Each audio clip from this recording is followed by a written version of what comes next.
अस्सलाम वालेकुम प्यारे बच्चों, आज हम एक इंटरेस्टिंग सी स्टोरी सुनते हैं। एक ऊंट और एक गीदड़ में गहरी दोस्ती थी।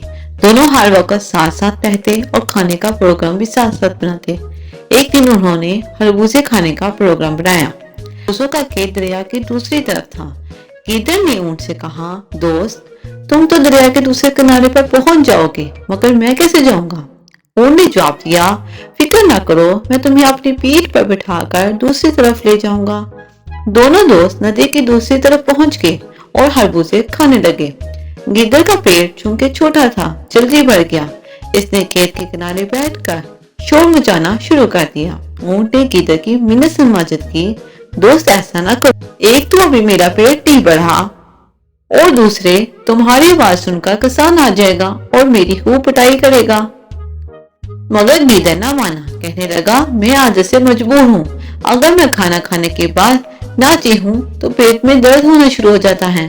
गिद्दर शोर मचाता रहा। इसकी आवाज सुनकर किसान और इसके बेटे लाठियां लेकर पहुंच गए। गिद्दर तो झाड़ियों में छुप गया, मगर ऊंट को उन्होंने बहुत मारा।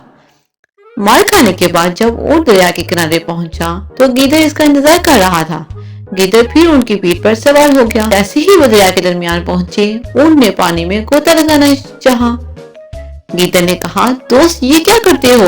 मैं डूब जाऊंगा, खुदा के लिए ऐसा ना करो।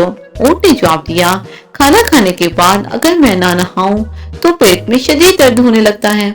ये कहकर इसने गोता लगाया। गिद्दर तेज लहरों में बह गया और चंद गोते खाने के बाद डूब गया। दोस्तों, कभी कभी सजा के तौर पर बदला भी ले लेना चाहिए ताकि आइंदा ऐसा ना हो। लेकिन बेहतर यही है कि जो हमसे बुरा सलूक करे हम उससे अच्छे तौर पर पेश आएं। इस तरह अल्लाह दूसरों के दिलों में हमारी मोहब्बत डाल देगा।